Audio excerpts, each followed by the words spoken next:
महाराज जी, संसार में हम अक्सर देखते हैं कि जो लोग छल कपट या असत्य के मार्ग पर चलते हैं वे बाहरी रूप से अधिक सुखी, सफल और सम्मानित दिखाई देते हैं, और वही जहाँ जो मनुष्य सत्य, निष्ठा और धर्म के पथ पर चलता है उसे अधिक संघर्ष, पीड़ा और जिसको मृत्यु दंड दिया जाता है उसकी आखिरी इच्छा पूर्ति की जाती है, नहीं की जाती ना। इनकी आखिरी इच्छा पूर्ति हो रही है। ये जो पाप कर्म कर रहे हैं, ये जो धर्माचरण कर रहे हैं, इनके पुण्यों का नाश हो चुका है। कुछ पुण्य बचे हैं, वही आखिरी इच्छा पूर्ति हो जा रही है। इसके बाद सर्वनाश हो जाएगा, विनाश हो जाएगा। यहाँ न को कुल रोवन निहारा, राम विमुख असहाल तुम्हारा।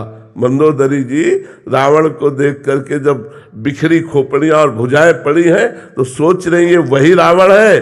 जब चलता था तो पृथ्वी कांपती थी, चलत दशानन डोलत अवनी, भुजाओं को ठोक देता था तो लोक के लोक खाली हो जाते थे। आज वही रावण बंदरों के पैरों की ठोकर में उसकी खोपड़ियां फुटबॉल की तरह दौड़ रही मैदान में।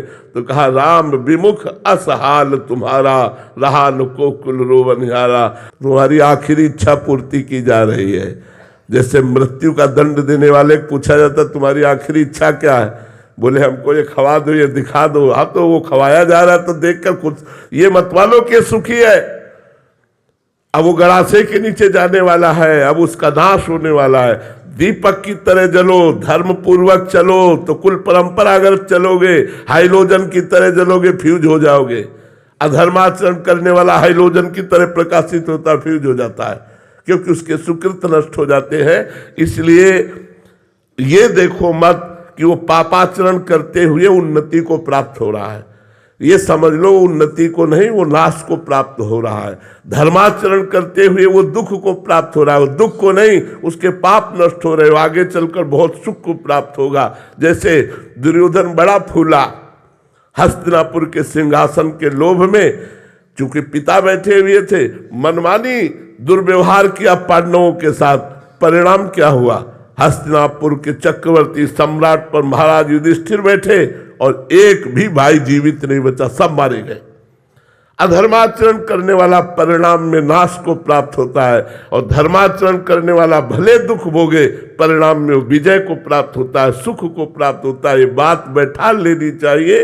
अधर्माचरणियों की उन्नति देख करके अधर्माचरण नहीं करना चाहिए कि बड़े सुखी नहीं है, बड़े अशांत, चिंता, भय और शोक से ग्रसित है, और परिणाम में उनका पतन होगा। उनमें विपत्ति और दुख का ऐसा तांडव मचेगा कि वो नष्ट हो जाएंगे। महाराज जी, आप तो सबके हृदय की अंतःकरण की स्थिति को जानते हैं। महाराज जी, ऐसे जनों की अंतःकरण की स्थिति बड़ी भयावह, बड़ी गंदी होती है, बड़ी गंदी होती है। बाहर से नकाबपोश की तरह मुस्कुराते दिखाई देते हैं, हंसते दिखाई देते हैं, अंदर जलते हैं। क्योंकि जब तक चित्त धर्म से नहीं चलेगा तब तक शांति, निर्भयता, सुख, विश्राम ये प्राप्त नहीं हो सकता, कदापि प्राप्त नहीं हो सकता। जीवन भर जलते रहते हो, मरने के बाद नरक में जलाए जाते हैं, नरक में दुख भोगना पड़ता है। इसलिए पाप से डरो, अधर्माचरण से डरो, यही दुख भोगना पड़ता है। नरक की तो बात जाने दो। अवश्य में भोक्तव्यम कृतम कर्म शुभाशुभम, जो शुभ और अशुभ कर्म किए जाते हैं उनका भोग भोगा जाता है। इसलिए पापाचरण से डरो, पापाचरण मत करो। देखो, बचपन से भजन मार्ग में लगा हो, किसी जन्म का पाप कर्म हमारे ऊपर लागू हुआ तो दोनों किडनी फेल हो गई। कर्म, भीष्म जी इतने बड़े महाभागवत बाल ब्रह्मचारी धर्मात्मा, 6 महीने बाणों की सैया पर। कर्म अवश्य में भोक्तव्यम, भोगना पड़ेगा। फिर जो पाप कर्म कर रहे हैं उनकी तो बात जाने दो। महाराज जी, परिवार पे भी इसका असर पड़ता है? हाँ, क्यों नहीं, संबंध का तो होता ही है। अगर तुम कोई क्राइम करो तो तुम्हारे पूरे परिवार को प्रताड़ित किया जाएगा। कहाँ है बताओ? यहाँ तक कि रिश्ते नातेदारों के घर भी छापा पड़ेगा, रिश्ते नातेदारों को भी प्रताड़ित किया जाएगा। संबंध का तो दंड मिलता ही है, या संबंध का पुरस्कार मिलता है। अच्छा कार्य करने वाला राजकीय कर्मचारी तो माता पिता रेल में फ्री, संबंध का ही तो उसको सुविधा मिल रही है, संबंध से ही उसे दुख और दुविधा मिलती है। जो पिता अधर्म आचरण कर रहा है तो बच्चे भी उसका भोगेंगे? बिल्कुल, बच्चा करेगा तो बाप को भी भोगना पड़ेगा, बाप की भी निंदा होगी, उसको भी गालियां मिलेगी, समाज में उसको सर नीचा करना पड़ेगा। चाहे पिता का संबंध गलत हो या पुत्र का संबंध गलत हो, दोनों को भोगना पड़ेगा। अधर्म आचरण से आया हुआ धन भी प्रभावित, पूरे परिवार को शोकित करेगा, पूरे परिवार को शोकित करेगा। और दिखता है तो गाड़ी बंगला सब बन गया, ये सब बाहरी है, बाहरी है। ये कुछ दिन के बाद बाहरी भी नहीं रहेगा और आंतरिक भी नहीं रहेगा। आंतरिक तो जलते ही रहते हैं, बाहरी है ये कुछ दिन के लिए है, कुछ दिन के लिए है। देवकी वसुदेव जी को हथकड़ी में डाले हुए कुछ दिन के लिए समय है उसका, सुकृत जब तक है तब तक ठीक है। केस पकड़कर पूरी सभा में पटक पटक कर कंस को मारा, जो महाबली था। ऐसा बलि था कि जरासंध प्रसन्न होकर अपनी 2 पुत्रियों का ब्याह किया था। तो जब तक पुण्य है तब तक धर्मात्मा पुरुष को दुख दे लो और पाप कर लो, और जिस समय तुम्हारे पुण्य नष्ट होंगे, विध्वंस हो जाओगे, किसी कार्य में तुम सफल नहीं हो पाओगे। अभी तुम्हारे पुण्य इसलिए सफलता दिखाई दे रही है। जी पापाचरण वालों को तो समझ आया, बट ये जो धर्माचरण कर रहे हैं फिर भी दुखी हैं, इनका क्या रहस्य है? पूर्व जन्म के जो पाप है, अब उनके पाप का जो क्रम लागू हुआ है वो नष्ट हो जाएंगे।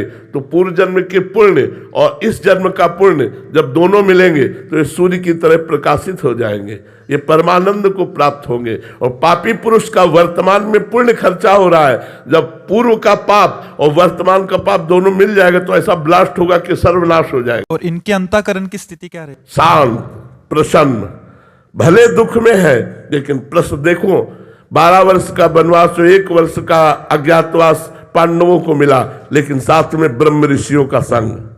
ये सौभाग्य कि बड़े बड़े ब्रह्म ऋषि भगवान की चर्चा सुनाते हुए उनको 12 वर्ष समझ में ही नहीं आया कैसे कट गए।